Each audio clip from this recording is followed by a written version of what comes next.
So, welcome to the second day of the Ubuntu Dialogues Conference, Revisit, Rethink, Reimagine.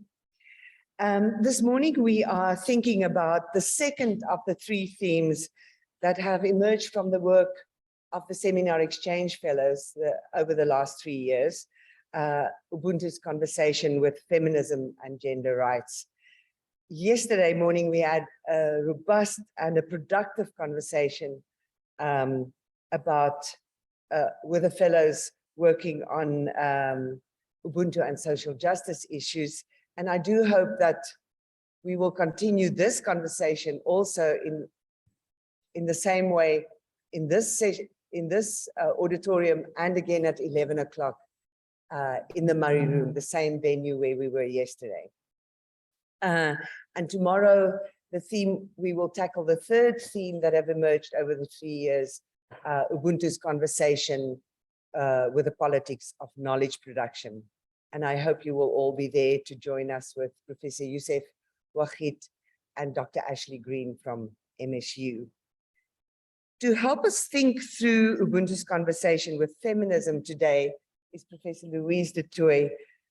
She's a professor of philosophy and chair of the department at Stellenbosch University, and she also heads the unit for environmental ethics. I was drawn to Professor de Toit's work when she made the argument in a chapter of a book that was published this year, where she argued that the burden of forgiveness in societies with violent histories falls disproportionately on women, and that there's not enough acknowledgement and recognition for this disproportionate burden. I think that is really something important to think about. In 2015, in an article called "When Everything Starts to Flow," Nkrumah and Irigaray in Search of Emancipatory Ontologies, Professor de Toit called for a more explicit, comprehensive and sustained dialogue between the African philosophical and Western feminist traditions, arguing that this could yield rich and useful insights to both traditions. Responding to Professor de Toit, and he wrote in some members of the audience as well, responding to Professor de Toit is one of our guests from MSU, Professor Chris Long. Professor Chris Long is also a professor of philosophy and the Dean of the College of Arts and Letters, as well as the Honors College at MSU. He is an expert on Greek and contemporary continental philosophy and also the co-leader of the MSU Ethics Institute. So there's also shared interest between the two of them. I'm looking forward to this morning's session, and I want to ask Prof. Toit to go.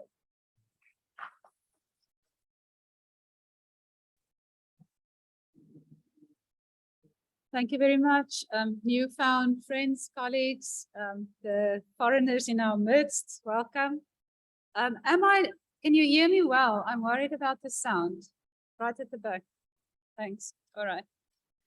I really don't feel up to the task, but I want to thank Marietjie for inviting me. I feel very honored and happy to be here, part of the Ubuntu Dialogues. But as I say, I'm also approaching this topic with a little bit of fear and trepidation. But I'll do my best, and then I think we're going to have a very nice conversation afterwards. So I was asked, I was given the following title: Feminism and Gender Rights, Revisiting, Rethinking, Reimagining Feminism and Gender Equality Through an Ubuntu Vocabulary.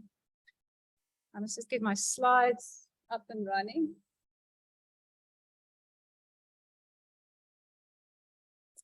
My contribution comes from the discipline of philosophy. And so my perspective on Ubuntu is also to a large extent anchored in the body of literature that we call African philosophy. I've been tempted to call my own work African feminist philosophy, but I know I'm on shaky ground with this desire. or that this white woman's desire sets the world a-trembling. One of the reasons for the shakiness is that when we carelessly string together the terms African, philosophy, and feminist, all kinds of things start to fall apart, crumble, tear loose, hoot, grumble, and howl. All three terms undergo a kind of erasure when they are placed in the closed circuit circle like this. No secure foothold remains when these three concepts start to dance in a circle. No definitive clearing where one may pitch one's intellectual tent. Neither Africa, nor philosophy, nor feminism can stay the same as before, or provide a punctum Archimedes from where the other concepts may be whipped into line. So my first point is to propose that when we do attempt to speak about the topic I was given, that there is always movement, flow, mutuality, a lot of uncertainty, playfulness, and risk involved. The title of the talk presumably asks of me to hold still the meaning of Ubuntu and read feminism and gender equality through its lens. But of course, I might also abuse my speaker's prerogative and turn it upside down and instead interrogate Ubuntu through a critical feminist lens. I start my talk simply by saying that the holding still, the givenness of any of these terms is what is not possible in either of these cases. Maybe as Derrida would, for instance, claim, this is true of any attempt to cut and sharpen an ocular device to help us see more clearly, whether we are peering into the subatomic world or into the furthest galaxies. At least this is true when our peering device is language. Whether it's the eyeball or the retina, the mind's eye, reason, philosophy, science as the mirror of nature, or even that mirror of the liver that, according to Plato, reflects the mind's ideas as memories or fantasia, the Western philosophical tradition has an obsession with clean, clear, sharply reflective surfaces. This obsession seduces us into believing that language can function as precisely such an instrument, but language is simply too bodily, too material, too textured, too much rooted in our species' existence to allow for such clarity, presence of meaning, univocity, and stability.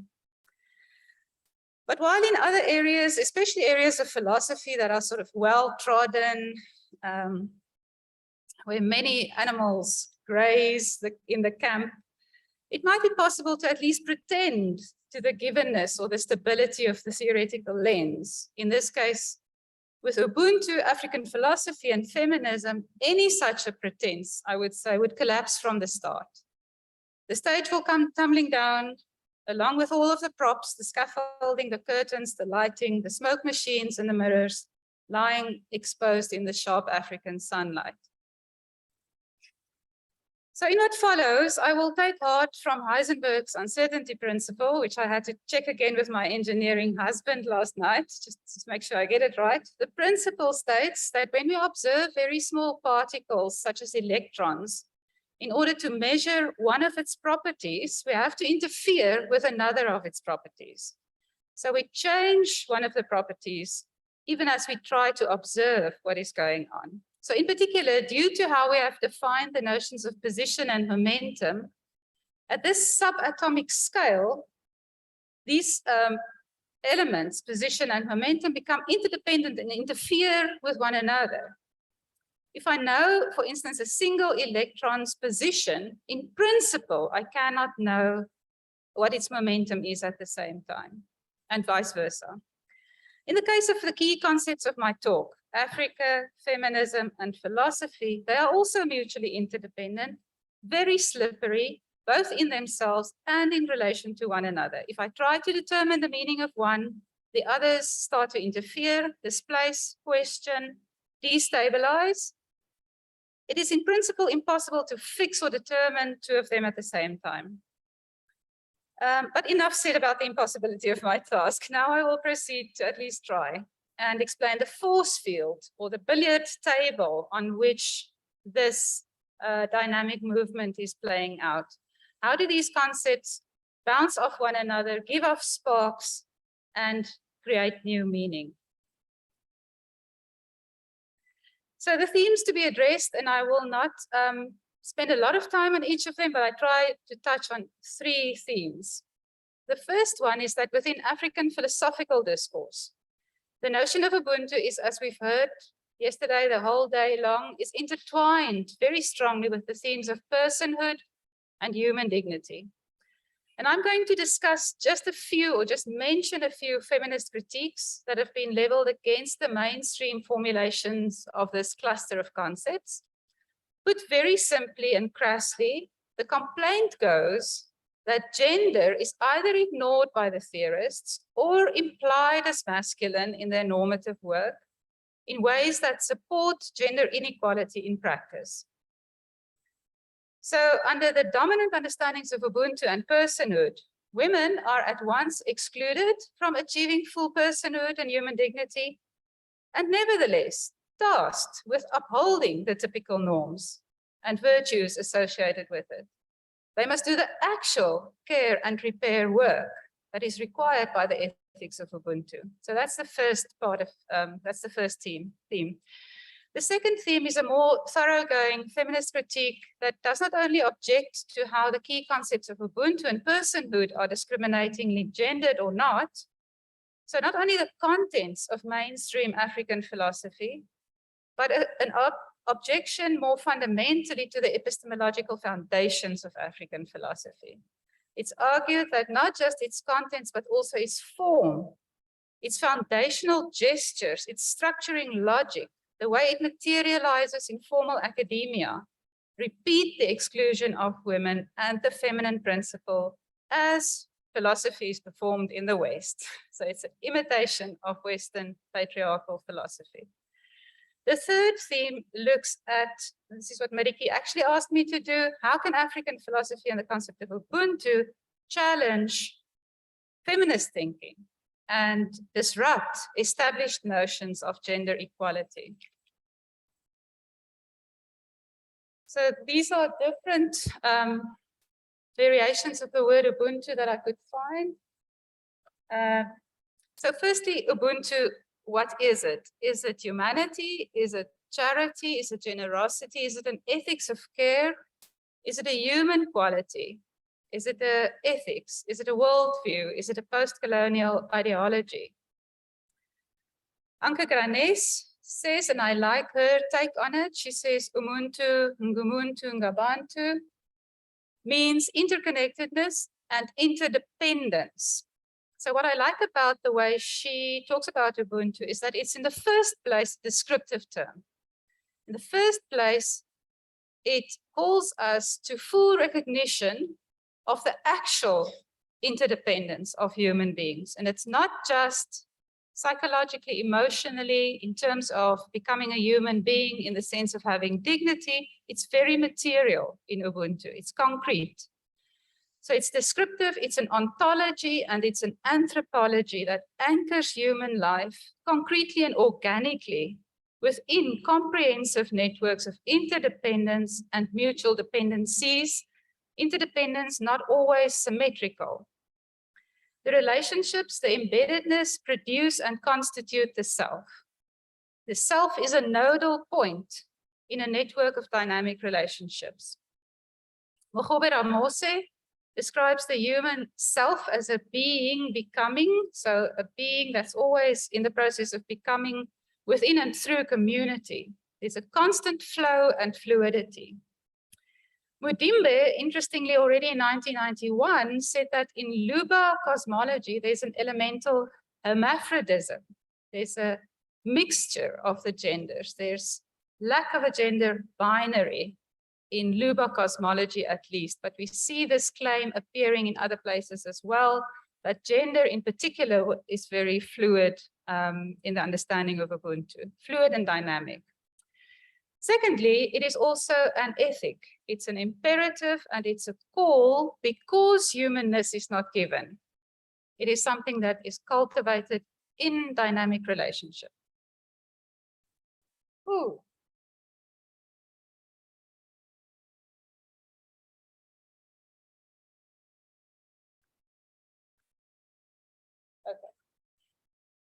Funzo is not here this morning, but he was talking about images of Ubuntu, and I chose this one, which I think you know is a software company, very famous. If you Google Ubuntu images, this is what comes up for the first 10 pages, is the Ubuntu company. So just to show the commercialization of this idea. And they simply translate it as unity.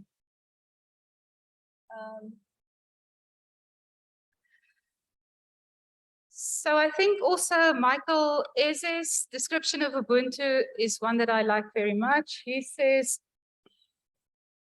a person is a person through other people. This strikes an affirmation of one's humanity through recognition of an other in his or her uniqueness and difference.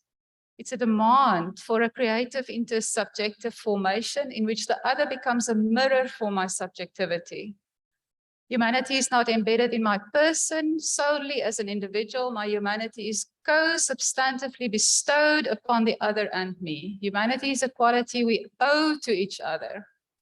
We create each other and need to sustain this otherness creation. And if we belong to each other, we participate in our creations. We are because you are, since you are, definitely I am. The I am is not a rigid subject, but a dynamic self-constitution dependent on this otherness creation of both relation and distance. So I think long before the Western tradition, maybe in the shape of Hegel, tried to say something about how the self is constituted only in relation to an otherness, this has been already, I think, found expression in the ethic of Ubuntu in Southern Africa.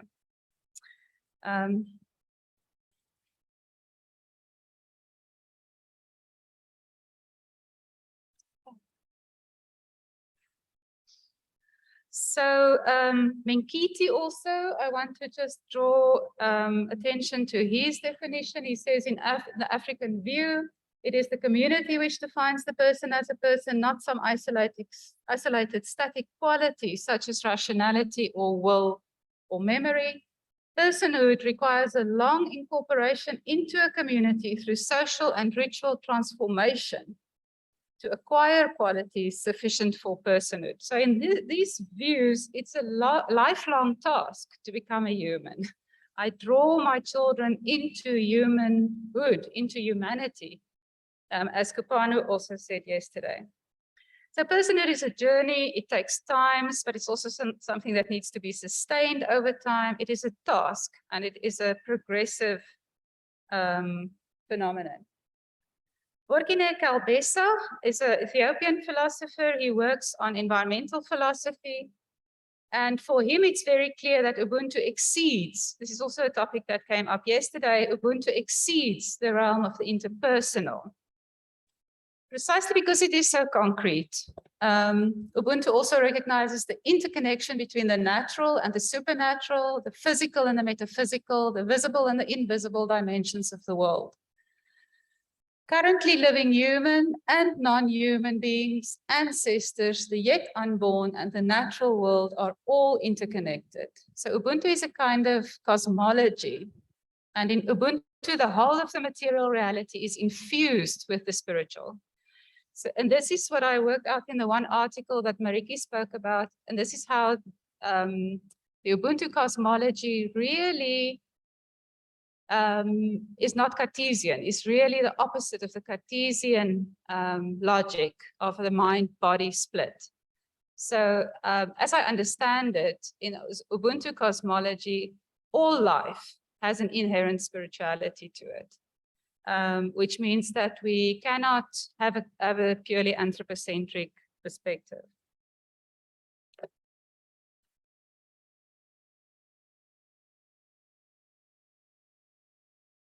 Then we must also remember Wangari Maathai, who was the first African woman to win the Nobel Peace Prize with her Green Belt movement in Kenya, started in 1977. And she embodies for me this holistic view of Ubuntu, because she started this movement that has by now planted 51 million trees. And her vision from the start was to have a grassroots national and international movement focused on environmental conservation, climate change mitigation, empowerment of women and girls, fostering of democratic spaces, and the creation of sustainable livelihoods. And when she was in the divorce court with her husband, he says, I have to divorce her because I cannot control her. She's far too strong-minded for a woman.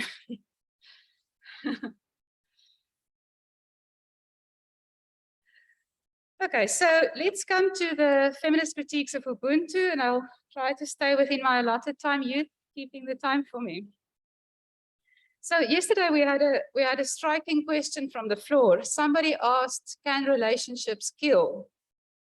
And that, of course, captures a big question around Ubuntu. And that is, to what extent can the communitarian perspective on personhood become a violent phenomenon? To what extent can it also subjugate and exploit people?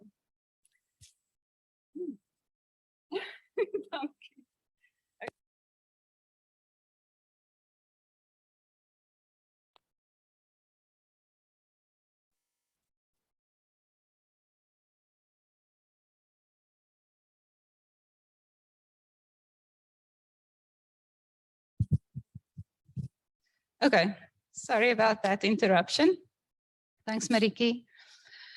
So in South Africa at the moment, more than half of women who are killed are murdered by husbands, partners, or former partners. More than half of all the women killed. This translates into shocking statistics, and I got this from Shala, who's sitting in the back there, that every 6 hours, a woman is killed by her husband, boyfriend, partner, or ex-husband or ex-boyfriend. It's intimate partner violence. Kopano Rateli also spoke about the spate of child killings that we have in our community. Every now and then there's it feels like a wave of children who get often raped and murdered. Majority of them girls, small girls. So Zinhle Manzini says, and she's a very young African scholar at Johannesburg, I think, she says, Menkiti's communitarian concept of personhood is gendered, ableist, anti-queer. Personhood requires involvement in your community. It means that you must go through the rites of passage, take up certain roles, and this is supposed to make you more and more of a human being. But these concrete rites of passage, these concrete roles are strongly gendered. And they are exclusive, she says, especially of queer positionalities.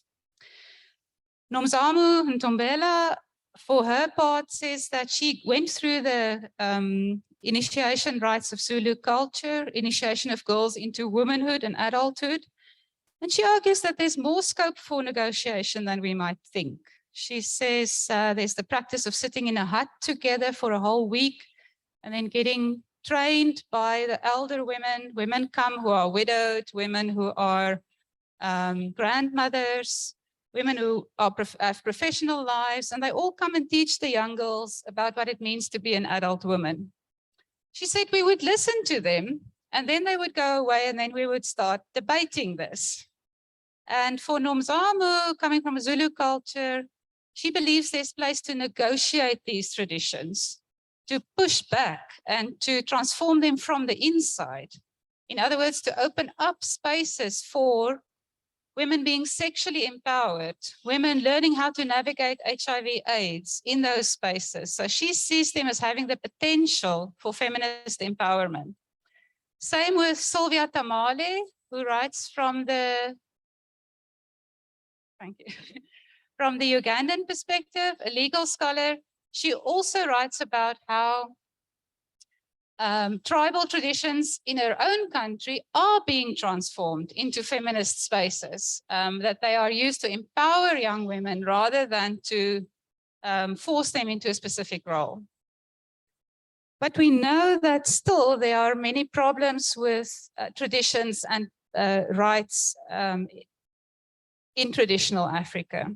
Oyowe and Yorkivska write that African personhood cannot at the same time be so strongly relational and gender neutral. The moment you contextualize it, it becomes a problem.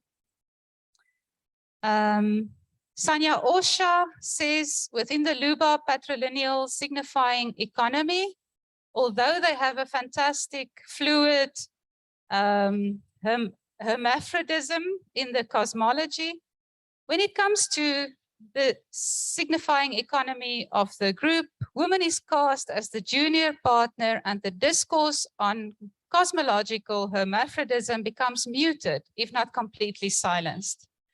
So I think in the African cosmologies, there is a lot of potential for new ways of interpreting African tradition, what it means to live an African life, but it's often not explored and exploited.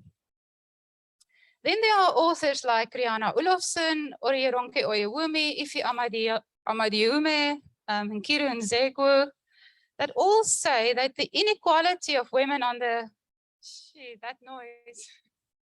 Okay. The inequality of women on the African continent is a colonial legacy. It was the Victorian British colonial administration that created a new category called colonized woman, a person who has not been seen before on the continent, and that is a degraded creature.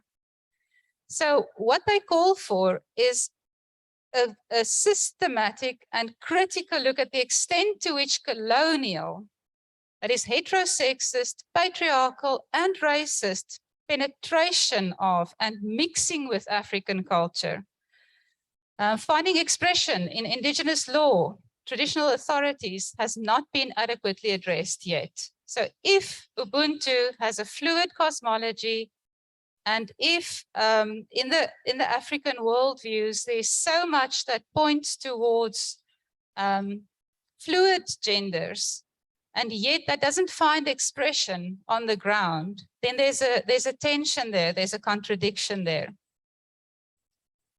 Some other authors like Lugones, you know her work, she says sex and gender are central to the racialization of the colonized. And if that is true, if the predicament of women on the African continent has a colonial source, then we have to work much harder. We must make sex and gender equality central to our discussion of what decolonization means, to my mind, and that has not yet happened.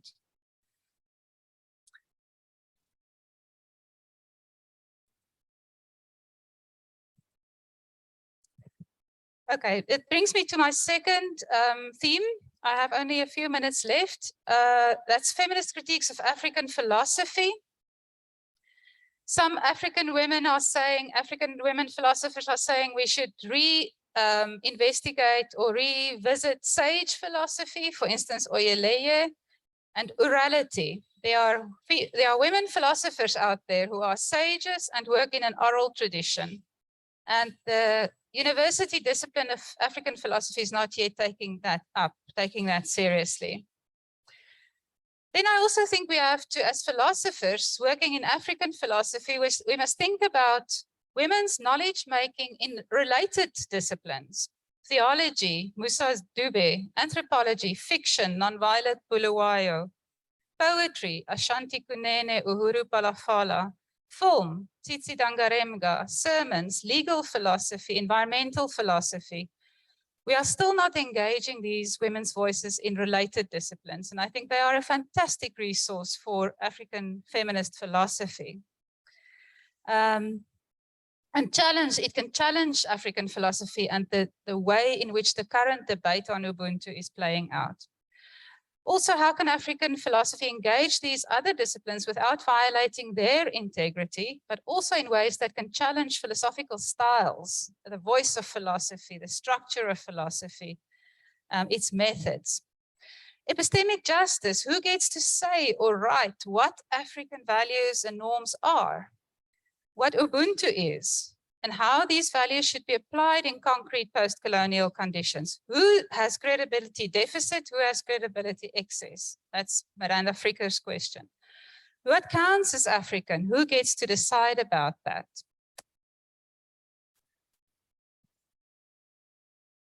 I'm almost done. Then Ubuntu critiques of feminism. When you start with a completely different cosmology, like Ubuntu, which I think is a very promising place to start, because it's highly disruptive of the history of Western conceptualization of sex and gender. If you start there, instead of from a modern Western framework, you can learn to see the world in radically different terms. Then the supposedly smooth and transparent terms of feminism, gender, women's rights, sexual autonomy must all be radically rethought, reconceptualized, and reimagined.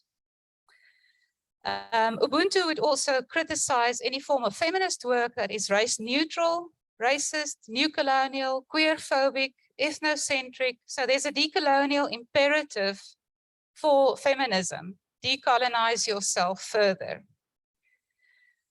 Feminist discourses themselves and the key notions such as women's rights and bodily autonomy get challenged when placed in conversation with Ubuntu.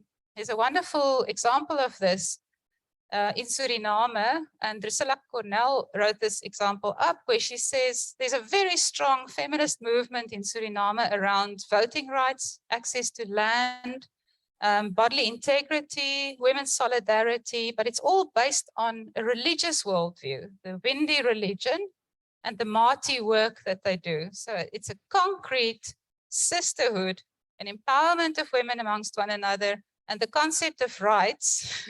Bodily, the Western discourses simply don't feature there. They're not necessary. It's a completely different cosmology that carries this liberating message. And I think it's high time for mainstream Western feminists to unlearn their cultural biases and to more clearly look for alternative forms, shapes, and concepts in other cultures that are liberating for women. So that's also an epistemic justice issue. Who gets heard in the feminist literature? Ubuntu also teaches feminism to historicize and contextualize itself and its theories. In South Africa, what we see over the last few decades is a concrete rediscovery and reimagining of the foremothers that have been written out of colonial history.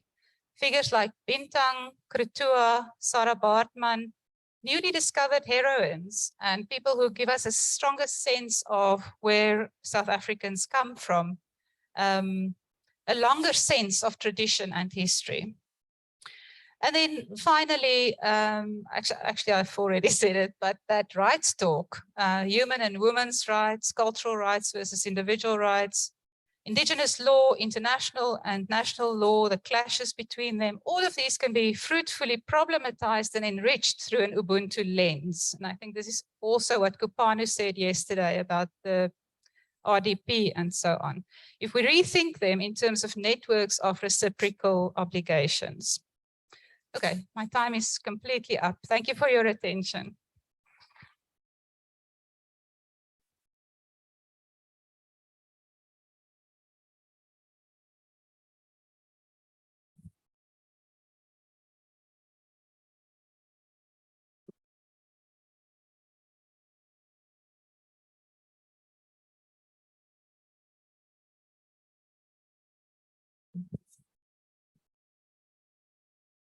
Minnie, okay, can you hear me? Yes. Minnie Ransom, the healer and main character of Tony Cade Bambara's novel, The Salt Eaters, asks Velma Henry, who had just attempted suicide, "Are you sure, sweetheart, that you want to be well? A lot of weight when you're well. Now you just hold on to that thought." In commenting on the character of Minnie Ransom, Bambara says, "She's just down there in Georgia trying to find out from her patients if they're really serious about being whole, about being healthy, because it's quite a responsibility. To be whole, we have to honor our teachers." So let me begin by thanking you, Louise, for your presentation and for opening me to the work of African thinkers like Pumla Gobodo Madikizela, working at Kibese and Wangari Maathai. You and those thinkers are helping me navigate a longer journey, a journey toward wholeness, upon which I intentionally embarked about 4 years ago. In January of 2018, over 150 survivors of sexual abuse gave impact statements in a courtroom in Michigan. And their words and their experience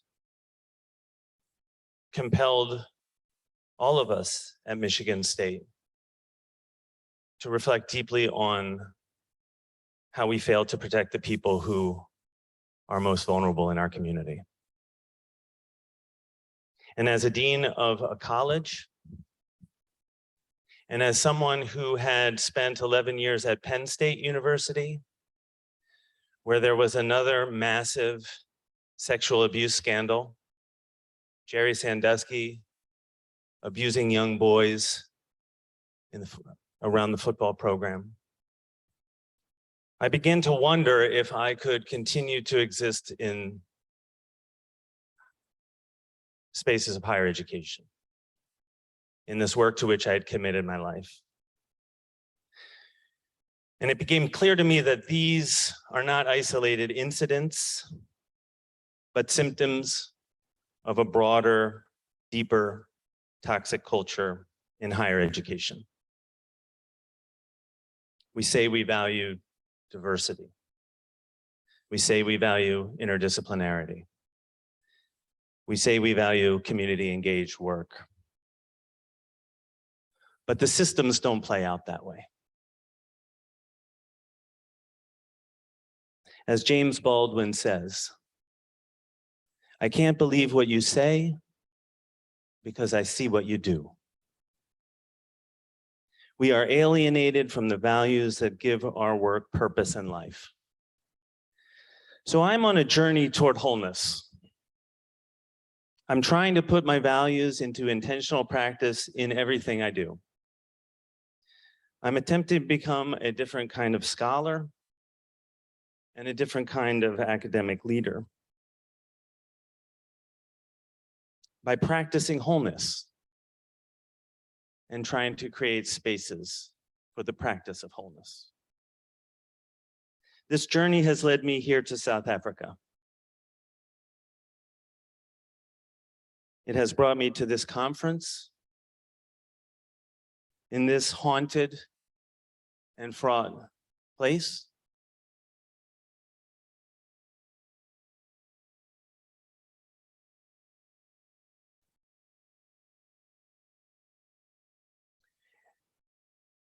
And it has brought me to attempt to provide a thoughtful response to a beautiful presentation by Louise on philosophy, feminism, African philosophy, and Ubuntu.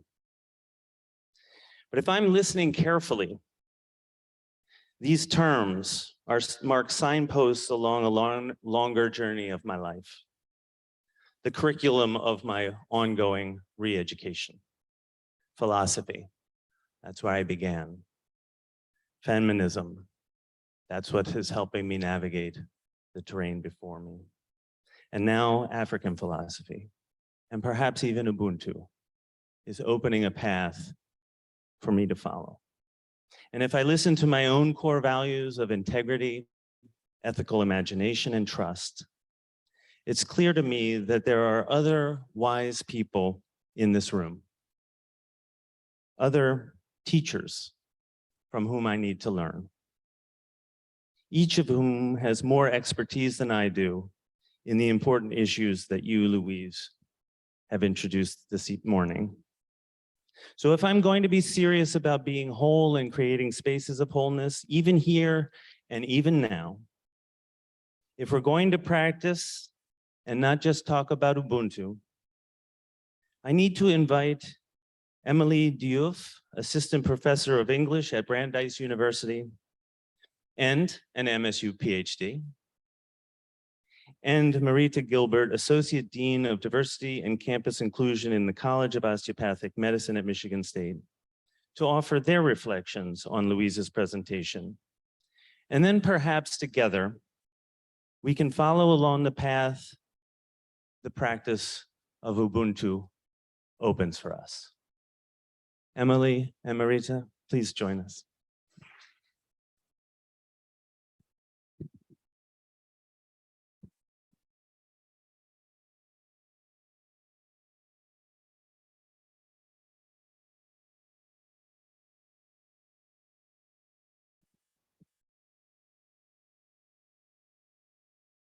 Greetings, everyone.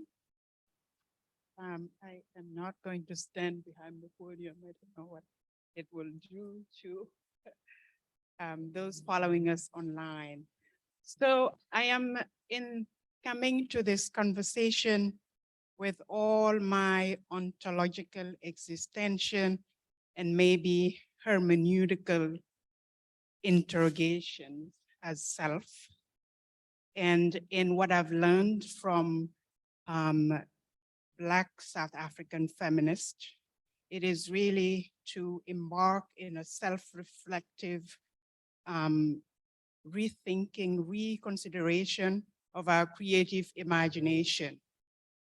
And so I am thinking as myself and the many identities I carry. I am Serer from West Africa. When we think of nation state, we can say as a Senegalese woman who is here, but also elsewhere, while thinking about movement building, organizing, scholarship in the war we are waging. I hate to use this term war, but I fail to find any other word as language fails me in trying to capture the killing of us, Black women, all over the world. But I am situated in the Senegalese context. And as I speak with you of a heavy heart, and as I think through what it means to put African, Black women, philosophy, feminism, Ubuntu, I am wondering about the spaces in between, as each term carries its own historical and theoretical legacies, problems, challenges, shortcomings. And so I am going to call on the work of Barbara Boswell, a South African feminist. And here is how she's thinking about Black South African feminist writers in helping us rethink this thing we call the human. Whether it is in its existential or cosmological or ontological, as Professor Louise has highlighted throughout presentation. So this is what Boswell says. Since Black women have been historically, to a different degree, are currently denied access to sites of formal theory. So now making their fiction can be viewed as a site of prodigious theoretical production, as a discursive place. And so in a history where we are thinking of humanity, and I think humanity is here in the context of restoration, okay? Restitution. And if we are engaging philosophy and thinking of restitution within that frame, I won't venture into that. Professor Louise Toit has already done that for us. But if we're thinking of this ethics of movement and movement toward aesthetics and repair, right? What are the sites of theory? The sites of I don't want to call it informal, but the erased sites of theory that engage our bodies, our minds, our many complex beings. How do we carve those discursive spaces, but also what are the implications of bringing those sites of, or unconventional sites, I must say deemed unconventional sites of theory, into now the theory. So, and in that, I'm thinking, what are the implications of bringing Ubuntu in its ontology, if it is a way of being, of becoming? What does it mean when that same ontology, the same thinking and being and becoming has been erased and has been fractured with the violent history, where the things we're thinking to humanity has been erased? Okay, so, and then rebringing Ubuntu in this kind of what I see as a rift, really, a rift in our becoming of Black. And here, Blackness is very situated in the kind of intertwined, gendered, and the kind of sexual identities that we carry. Right? But also our situatedness, whether we want to call it geographical context, nation state, and any other marker that we would like to bring in.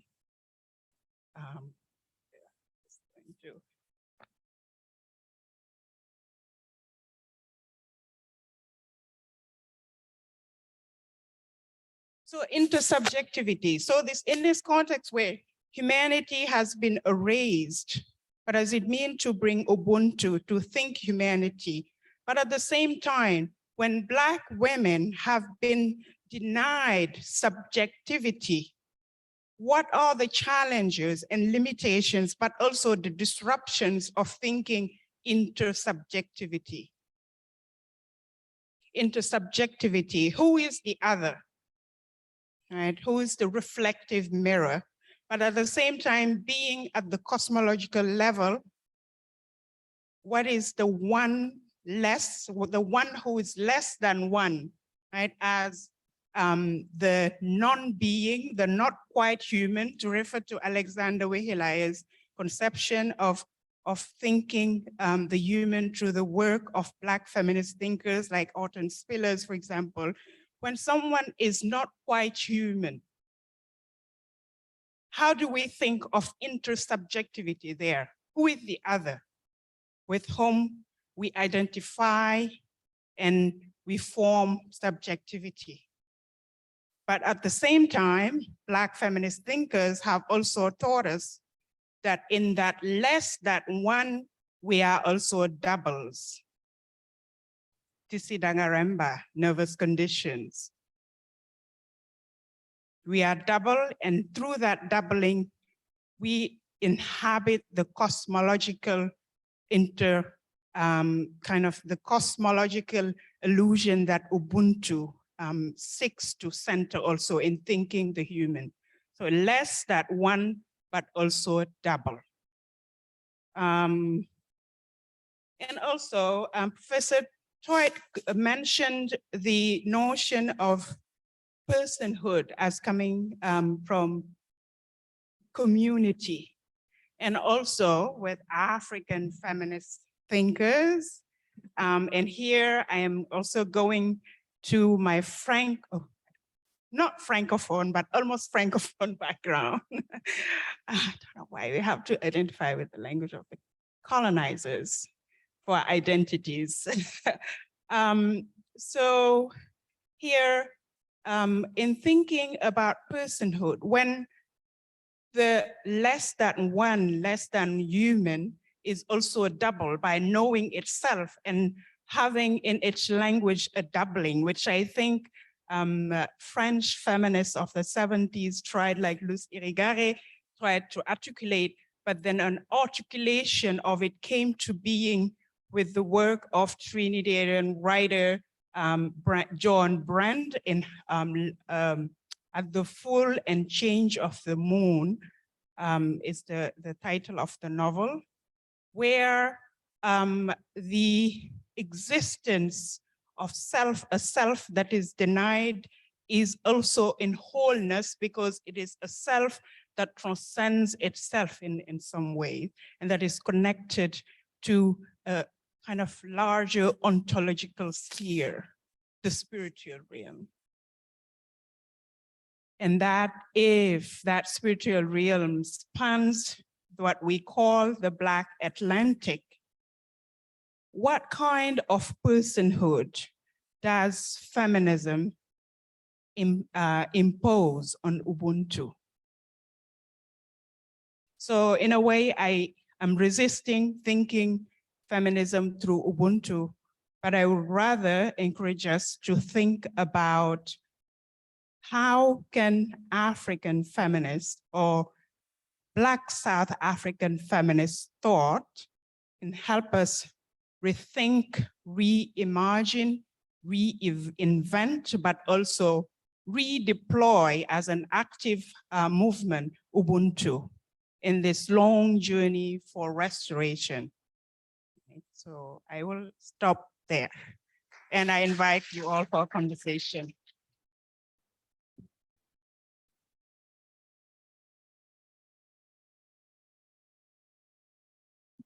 So good morning. That's not gonna work. It's early. I'm gonna need y'all to have energy. So good morning. Thank you so much. I am Marita Gilbert. So I come to this dialogue. I wanna thank all of you, first of all, for giving us a lot to think about. So I come to this really from the space of being a Black feminist, all one word, no spaces, no pauses, no breaks in between, all one word. But I offer you that I'm also coming to you as a US Black feminist, right? And so that's important context for the conversation that we're getting ready to have. So the first thing that I wanted to say is that I'm so happy that you all got to hear High Theory from Dr. Diouf, right? That's not quite what you're gonna get from me. I want us to have some conversation in a little bit. The first thing I wanna say in response is, I understand the title for this morning's talk. I'm not sure we're yet at the space of rethinking and reimagining what gender equity looks like, or where we can place feminisms, because I'm not always sure that Black women are first yet thought of. So I think that the theme for this morning is probably an ambitious starting line that we're not yet ready to take on. Part of why I'm starting there is just the recognition that Dr. Diouf and I would not be speaking to you this morning without the advocacy of an ally. And so when we are invisible in these conversations, when we are not invited to be the ones to speak about our own conditions, circumstances, intellectual contributions, right? I don't think we are yet at a place to rethink, but maybe to begin thinking and including us in our intellectual conversations and dialogues. So there's a second reason that I wanted Dr. Diouf to speak first. Of course, she is brilliant and eloquent and provocative. But again, I told you all that I come to this space as a US focused Black feminist. And often if, and that's a big if, that's a big question, if Black feminists are given the opportunity for inclusion, what happens is we're the only voice. And we often take up all the air in the room, and we don't acknowledge that there are other contributors that also have long histories. And so I wanted to interrupt that practice quite intentionally this morning. So I also should tell you that my entry point for Ubuntu dialogues was through the decoloniality dialogues at Michigan State University. So part of what we did in that time together was to really grapple with these big questions.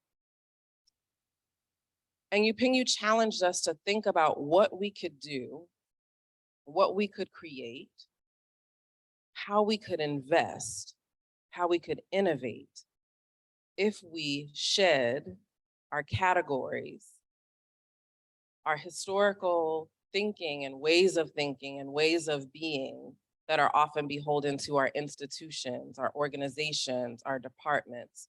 What if, instead of rethinking, we just created something new? What if we removed all of the boundaries and thought about what we could do to make something that was new, that honored everyone's humanity, and certainly spoke to this idea of repair, right? So what could we do? What could we make that was new? What I want to do is a couple things in the last few moments together. We've talked a lot about personhood, and so I thank you for starting out from that standpoint, that place this morning. And so, Dr. Diouf, you mentioned Hortense Spillers. And so in Mama's Baby, Papa's Maybe, an American grammar book, Dr. Spillers really talks to us. She asserts that the American lexicon is so incapable of recognizing Black women as persons that it has yet to create a word, a grammar that can fully and sufficiently detect and honor Black women's humanity.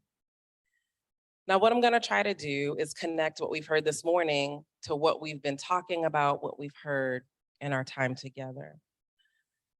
I'm happy that we mentioned Dr. Janine's reflections, because yesterday they were so eloquent and powerful that she challenged me to think on this question all day long. Is there a language of Ubuntu? And I've been reflecting on that question since I heard her talk and since our subsequent interactions throughout the day. And it's interesting, right? So when we think about this idea of language, many of us are in the academy, and the written word is currency, right? We are chided to publish or perish, right? And that's often to people's social and mental detriment. The literature is cherished and weaponized, and depending on your positionality, the ability to critique it, to challenge it, to find oneself within it, and to contribute to it conveys an ability to master the language of the academy, right? So here, though, our aim in these dialogues is to construct a purposeful, intentional, meaningful, and sustainable dialogue, ongoing, right? Dialogue that can be many happening at one time, dialogue that can be one-on-one, it can be collective. But what we're trying to do is deploy language in a different way that's in the service of an authentic empathy and recognition of others' humanity. We've talked about that. So, Dr. Janine, I guess the question you were really trying to get me to focus on yesterday, last night, and hopefully this morning is there a Black feminist language of Ubuntu? And I'll share with you that I believe I've observed it here, right? So I have witnessed Ubuntu language of a Black feminist praxis, right? So I thank Dr. Diouf for starting us off with theory, but what does a Black feminist praxis look like as an Ubuntu language? So yesterday afternoon, we heard from some of the participants of the Ubuntu dialogues. A central theme was that dialogue is more than talking. Yes, I would agree. And so this Ubuntu language of Black feminist praxis connects high theory with practice that speaks to the circumstances of our lives in real time, in the now, right? Very specifically. The issue is that fluency is tricky. Not everybody's fluent. I also want to thank Dr. Precious Simba, who asked a really powerful question as well. And so she asked, and we've heard it already, are there relationships that heal? And that was a good one. That was a real good one. So typically in these conference spaces, folks would come up, or I would have introduced myself, and I would talk to you about what is my title and what is my role. And so I've purposely chosen not to do that in the beginning, but as Dr. Long mentioned, I'm an associate dean in a medical school. So this idea, this thinking about healing, health and healing is very important to me every day. Now, because I told you that I started through the decoloniality dialogues, I want to think about healing in this different way, right? That is bigger, that is broader, that's more robust. than how we tend to think about it in medicine, right? So I want to thank Dr. Simber for starting us with that question. What I'm often most concerned about is how do we understand the practice of health and wellness? How do we think about and care for the most vulnerable in our communities? Osteopathic medicine is very community-based and community-focused. And how do we do that work through a lens of social justice? Which Upinu always reminds us that that is one of the foundations of it, is to think about how social justice connects. So, a Black feminist language of Ubuntu is concerned necessarily with healing. And in my discipline and profession, healing is no insignificant matter. So part of what I want to say is I wanted to thank Dr. Long for starting us by thinking about what it would mean to have a session this morning that would not have included the voices of Black women, right? I'm speaking very clearly, and I hope y'all are not uncomfortable, but if you are, breathe through it. I wanted us to take a moment to think about what is happening right now, right? So it is with intention that there was an intervention for us to have the time to talk with you today. But perhaps this is the Ubuntu dialogue, and how we think about decoloniality is, how do we have sessions like this that make sure that Black women are included, and not just included, but we're central? Because we're integral into thinking about how these dialogues function, how they're sustained, who gets to speak for us, on behalf of us, with us. The other thing I want to say is that a Black feminist language of Ubuntu is concerned with care, at least from my vantage point. We talk about care all day, every day, right? And so I want to talk a little bit about what that has looked like for me, our time together here at this conference.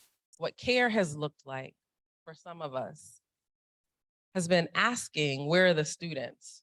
And going to find them, or when they find us, them holding on to us and wanting to tell us everything and wanting to ask us everything and just wanting to be present with us, wanting to connect with us.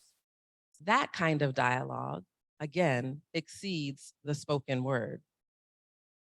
Cares look like connecting to each other, and some folks who aren't at this conference, who we've met in their workplaces, and finding out how we can support them professionally and academically, and how we can develop them. That is what care looks like, right? From a Black feminist praxis perspective in Ubuntu dialogue. We want to invest in their futures. We want to invest in them as emerging scholars. We want to be able to just talk to them or breathe with them as occasion may require. That is what care has looked like. Care has looked like, and you've seen us, a group of us, usually all together or some fraction of us, right? So navigating this particular building is a bit challenging if you are someone with a physical disability. And so when one of our sister friends takes a little bit longer to get to the sessions, when you see one of us, you see all of us, because care looks like making sure she can get up and down the stairs, that we can hold her bags, that we can make sure that she can have the biological functions and the time to do so, right? And still be a part of this conference. That is what an Ubuntu language might look like. Now, sometimes when somebody said it's not glamorous, it also looks like our conversations, which are all of us talking at the same time, which is also someone siphoning off to take a Zoom call and me actually knowing what's happening and making sure that we can tone it down. It's also me hearing that someone else is hungry or giving a napkin, or right, all of these things. It's also me and Uni saying the exact same things at the exact same times and with intensity. That is also what that language looks like. It is a vocabulary of words unspoken at times. It's what Black feminist epistemologist Christy Dotson calls Black women knowing in space, knowing each other, knowing each other's lives, knowing each other's conditions, being so in tune that there are moments when we don't have to say anything, or when I can say one thing and all 5 of them, all 4 of us connect in a moment and share it and breathe it and hold on to it, even when it's painful, right? I don't have to explain. That's what that language can look like. So I'm gonna wrap up here. I tried to give you some practical examples, but before I do that, I want to express gratitude to all of you for letting us be in conversation. I wanna express gratitude for my 4 mothers, for whom my just being in this space is really the product of their prayers and sometimes sacrifice. But I wanna thank the women this week that have made this real for me. And so first, I thank Greta, who reminds us that a part of Ubuntu is rest and play and making time for ourselves and each other. I wanna thank Emilie, one of the most beautiful women inside and out, who challenges me intellectually, but also sometimes says, that's enough, take a breath. I want to talk to Unifier, the healer, my sister, who, since we met, it's always this kinetic energy, but again, is always there to ask me those big questions and to help me to rethink my own work in this context. And it's never too late to call or WhatsApp or be walking down the street, right? I thank you. And I thank my sister, Asali, for whom there just are not words enough to capture everything she's been to me in my life. And the more I try to think about how I would describe this to you all, I can only use Toni Morrison's words that we was girls together. And so even in that, I'm demonstrating to you what a Black feminist praxis of Ubuntu, what that language might look like in real time, very practical. I think that language is significant for what it says, but very importantly, it's significant for what it does. Thank you all.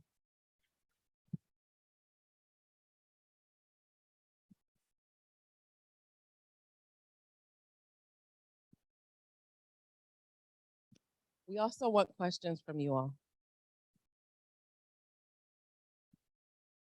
There are questions from the floor. We have about 10 minutes for questions from the floor.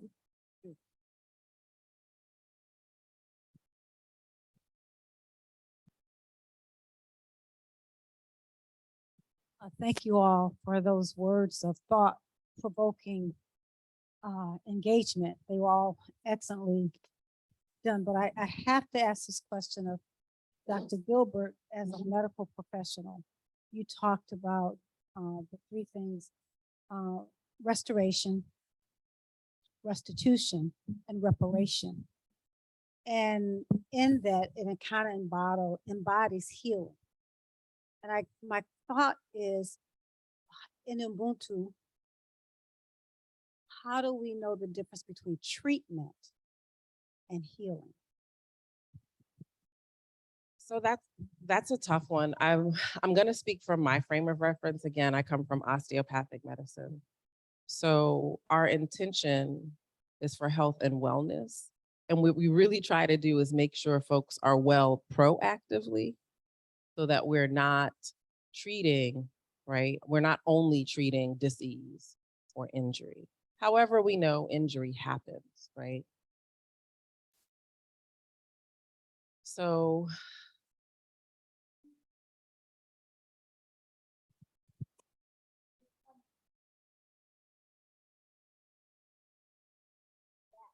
Those kinds of things.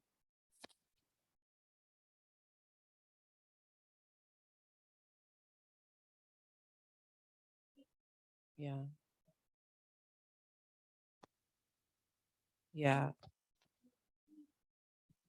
Yeah.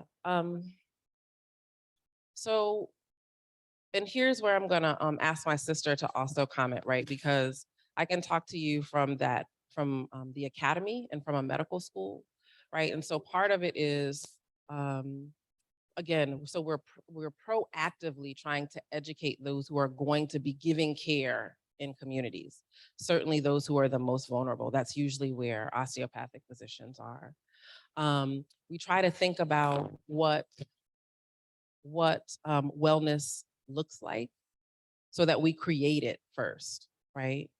As opposed to treatment. And I think that's kind of what you're getting at. There are some things, I think COVID really helped us know this term of comorbidities, right? There are some things that make us more vulnerable, our lives more vulnerable, right? Our lived experiences more fragile. And so part of the work of healing is really trying to be proactive and interrupt those conditions. Now, I can talk to you from the medical field. Again, I can talk to you about medical education, but I want to give you a really good example. I would like for Asali Devon Ecclesiastes to give you an example from New Orleans, because she's doing some work from the Ashe Cultural Arts Center, right, to connect art and culture to how do we really help people be well. And she's partnered with a hospital in New Orleans East to make that happen and to make it real, and then to talk to people about why that's important. And so I wanted to give, want her to give you a very practical example. Asali, you want to get a microphone?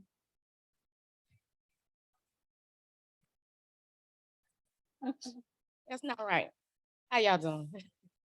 Hey, I am happy to share this example. We have a program in New Orleans called I Deserve It, where we started out with 5 artists, trained them and gave them full-time jobs as community health workers. Because what we know is that in our community in particular, that doctors and the medical system are not the trusted messengers for health messages, right? We only go in emergency, and it usually comes at such a high cost, mostly a psychic cost, because people don't feel respected as the experts of their own bodies, right? So with this program, we trained in traditional community health work, but we also added trauma-informed care, cultural competency to their work. And we use artists in particular so that they can do artistic practice with this information in their communities. So the artists are who draw people into events, who have conversation, who are regular relationship, authentic relationship with community. And it has been so successful that it has tripled since we started it a year ago. And now the state of Louisiana and the city of New Orleans send their community health workers to our training.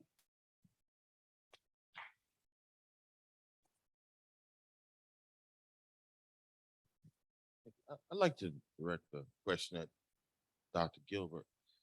Could you give me a quick comparative outline in terms of goals and maybe objectives of, say, Black feminism versus white feminism, maybe? So we didn't really hear you, Oh, but I sorry. think you asked I'm sorry. if there are different aims of I'll repeat it. mainstream feminism and Black feminisms. Is that right? White feminism. I use the term white only because you use Black feminism. So I thought there was perhaps an abstract comparison, but if you want to say Black feminism versus mainstream. Right. So do you want to talk about feminism? Well, you can do that.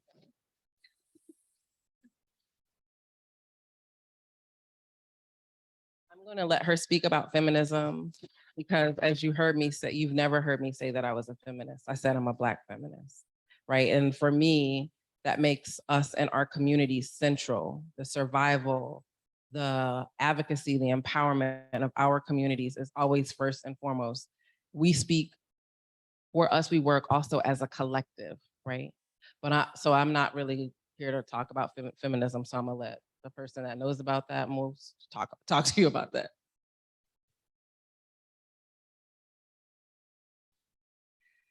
Okay, that's a difficult one. I would be immediately cautious about essentializing things here, as if there is such a thing as a white feminist position and a Black feminist position. But I think historically what has happened is that the field of feminism was mainly shaped by white women, much like African philosophy is shaped by men. And it was an exclusionary discourse was the exclusionary discipline, in the sense that it spoke mostly about white and middle class women's issues. So there was a class and a race dimension to that. And since I would say the late 80s, that has been severely criticized, especially by Black American scholars, Afro-American feminist scholars, saying that the discipline is racialized, it is classist, it has a lot of systemic blind spots. So Black feminism, I would say, started out as a critique of what goes through as mainstream feminism. But once you take that message on board, and once you integrate race into your thinking, into your feminist thinking, I think we can no longer meaningfully speak about Black and white feminism, as if what white women produce is white feminism and what Black women produce is Black feminism. I can see how historically that had a meaning, but that's not where we would like to stay, I think, as feminists. We need to think, all of us need to think more intersectionally.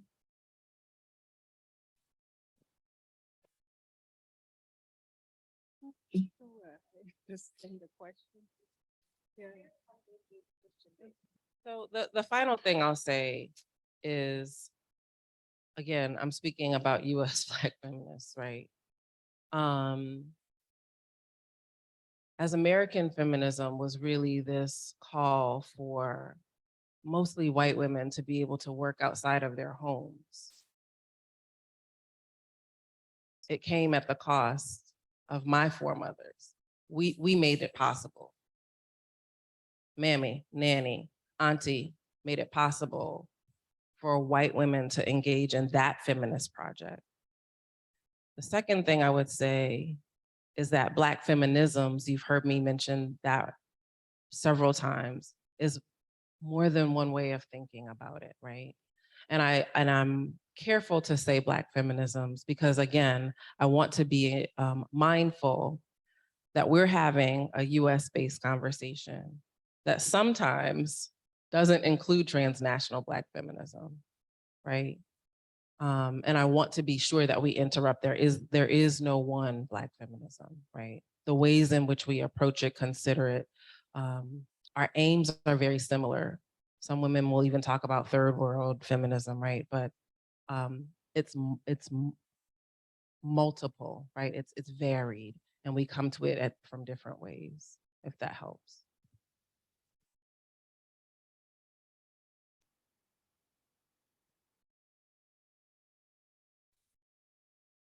Oh, I'm sorry. I'm pointing at you because I'm just saying, yes, I have a microphone, but I see that. Oh, yes. Okay, okay. So I'm just, I'm wondering, and I'm nervous asking this question. I'm wondering of what utility and potential limits are associated with naming a form of knowledge production around specific identities, right? So how does giving a form of knowledge production and identity both sometimes provide agency and entry and visibility, but also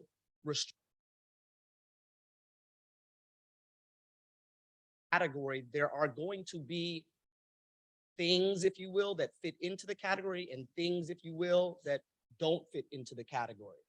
And when we're doing that, we're always gonna have, I'm speculating, but it's a question. I think it's a question.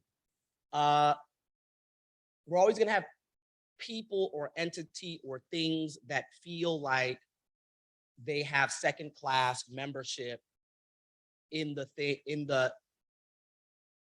that we're trying to name or identify, right? So in brass tacks, I'm sorry, in brass tacks. Oh, okay. Like the brass tacks of it all is, so as a Black male or someone who identifies as a Black male,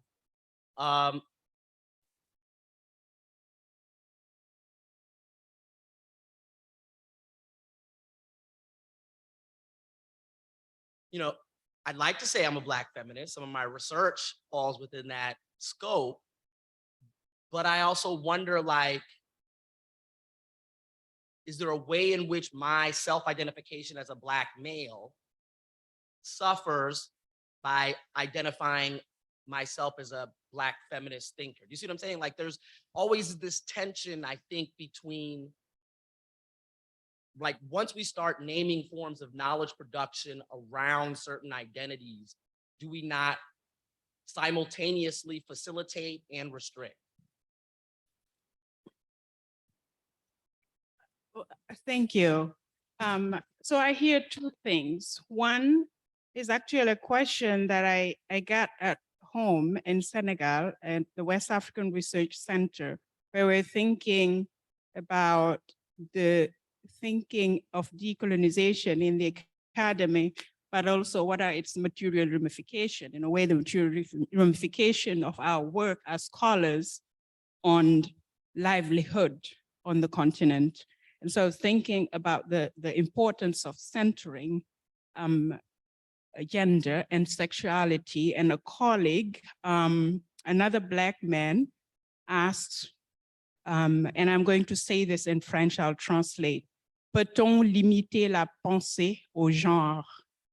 Can we limit thought, science, just with gender, right? So in a way, another thing that I heard you also, and you can correct me if I'm wrong, is can Black men be feminist?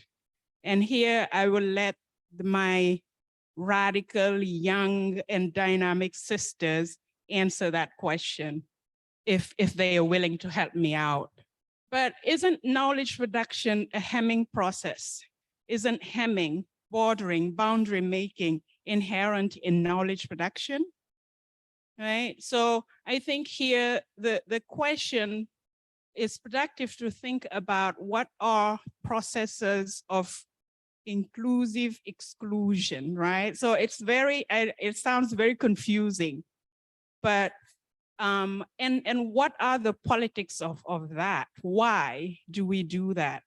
And I think when I identify myself as an African feminist from a Senegalese position, but also the diaspora, I think it is at the intersection, the space between African and feminists, that I want to engage. What is this process of inclusion, exclusion, right? And in a way, that's also the thing that I am also interpolating Professor Toit on the, like the interspace between Ubuntu, feminism, philosophy, African.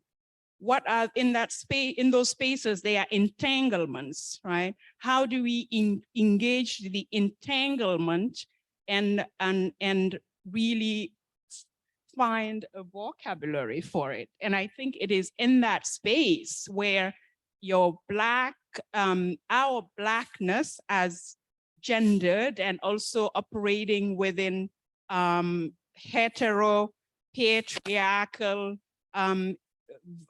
realm of violence also, how do we think of that kind of those spaces that we occupy, you and I, in between African feminist or Black feminist?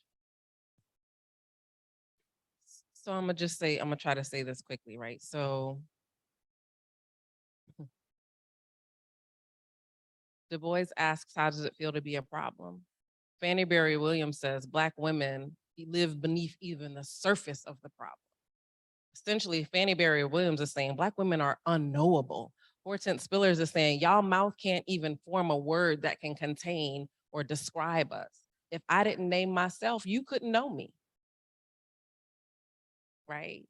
And so if you're asking, like, is it problematic? We have to name ourselves. We have to speak to our problems for ourselves. We can't have anybody else to speak for us. So that's, that's the need for us to be able to have those collective spaces, right?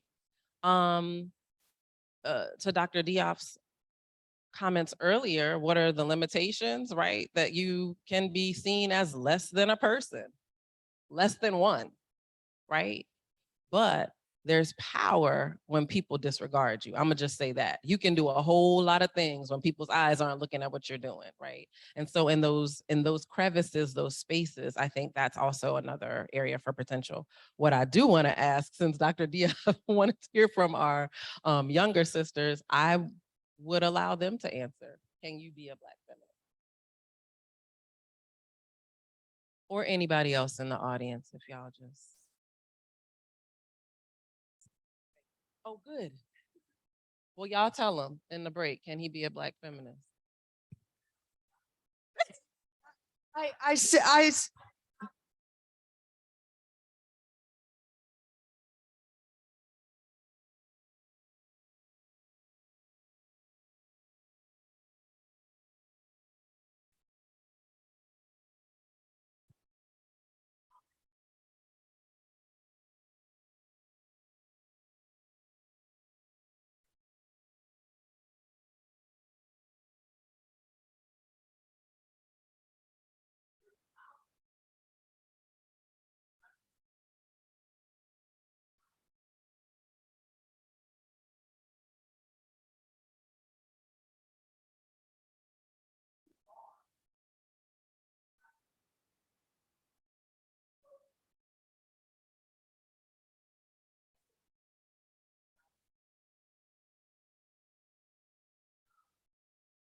But sorry, there are online visitors and they can't hear if we don't speak into a mic. And I definitely do not want to disrupt this conversation. We need to continue it. But Dr. Gilbert talked about care, and there are people who are serving tea who are waiting for us to serve the tea. So I feel an obligation to also respect them. They are ready for us to serve the tea.